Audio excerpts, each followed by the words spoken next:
శివుడి కంటే గొప్ప దేవుడు ఉన్నాడా? ఆ దేవుడెవరో తెలుసా? ఒకసారి శివుడు గాఢంగా ధ్యానం చేస్తుంటే పార్వతీదేవి ఒక ఆశ్చర్యకరమైన ప్రశ్న అడిగింది. మీరు దేవుడే కదండి, మీరు ధ్యానం చేయటం ఏంటి అని. అప్పుడు శివుడు ఇలా అంటాడు, నాకంటే దేవుడు ఉన్నాడు పార్వతి.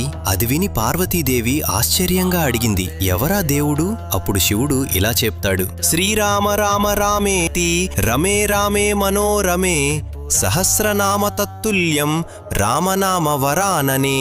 నేను ధ్యానం చేసే దేవుడు ఎవరంటే శ్రీరామచంద్రమూర్తి. అప్పుడు పార్వతీదేవి, ఆయన మానవుడు కదా అని అంటుంది. అప్పుడు శివుడు, ఆయన మానవుడైతే నేను దేవుని ఎలా అవుతాను? అలా ఉన్నాడు. అదే పొద్దున్న 10ంటికి పట్టాభిషేకమని రాత్రి 10ంటికి వనవాసమంటే రెండిటినీ సమానంగా తీసుకోగలిగినవాడు ఎవరైనా ఉంటారా ఈ సృష్టిలో పార్వతి? శివజ్ఞానమంటే అదే కదా, శివజ్ఞానమంటే అదే కదా. అటువంటి మహానుభావుడైన శ్రీరాముడినే నేను ఆరాధిస్తున్నాను.